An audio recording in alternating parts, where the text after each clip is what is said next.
How did people worship before Jesus? Where did Christian worship originate? Jesus says, "Before Abraham was I."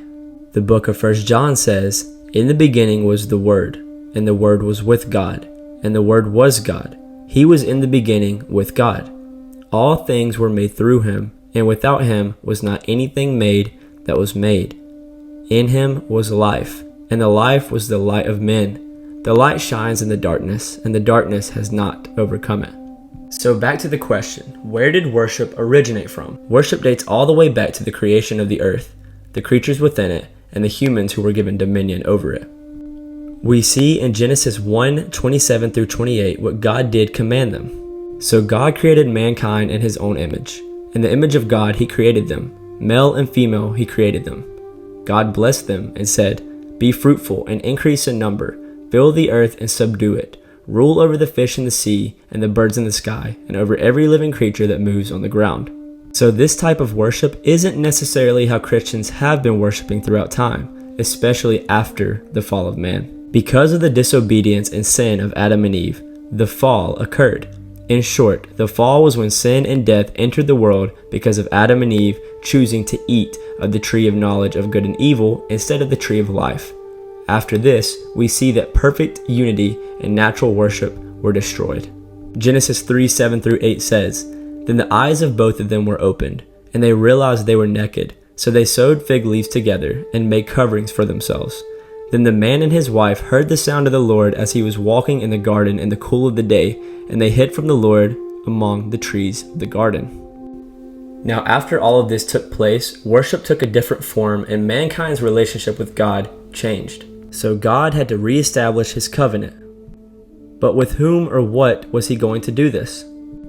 In order to bring worship back into the world and goodness that comes from following God, God had to bring his kingdom and rule through different individuals. God chose to work through people who had faith and who would follow him.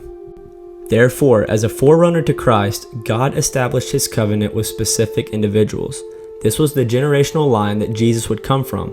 God established his covenant with Noah, Abraham, Isaac, Jacob, Moses, and David.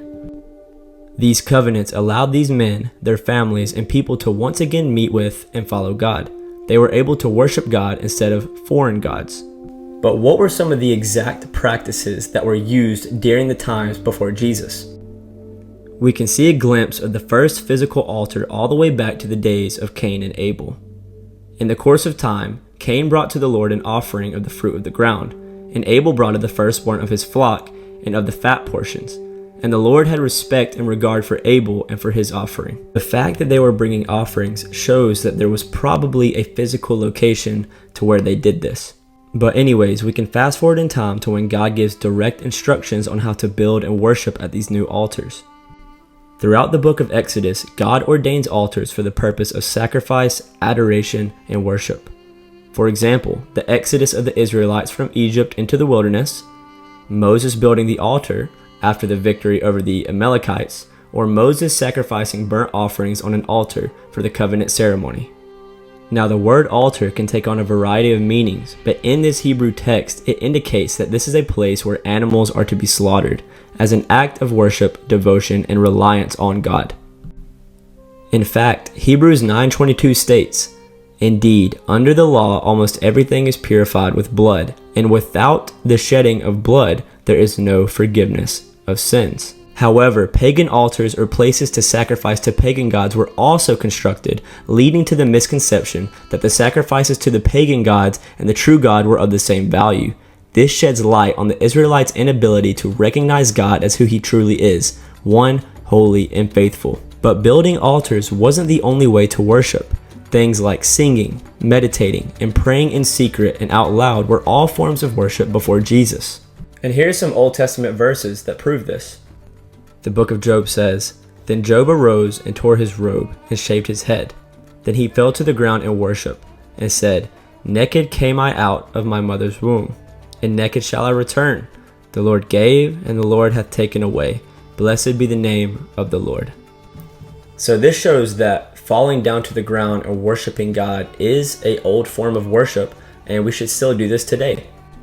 1 Chronicles says, "Give thanks to the Lord, for he is good. His love endures forever. Cry out, save us, God our Savior. Gather us and deliver us from the nations, that we may give him thanks to your holy name and glory in your praise. So we know that praying, singing, fasting, meditating, and offering blood sacrifices were all ways of Old Testament worship. Really, the only difference in Old Testament and New Testament worship is we no longer have to sacrifice animals because Jesus was the ultimate sacrificial lamb. He was the only one that could fulfill Hebrews 9:22 for the whole world. No animal could sacrifice, or no animal could purify all of the world's sins. So I hope you guys liked today's video. Please like and subscribe. I will see you guys later. Peace.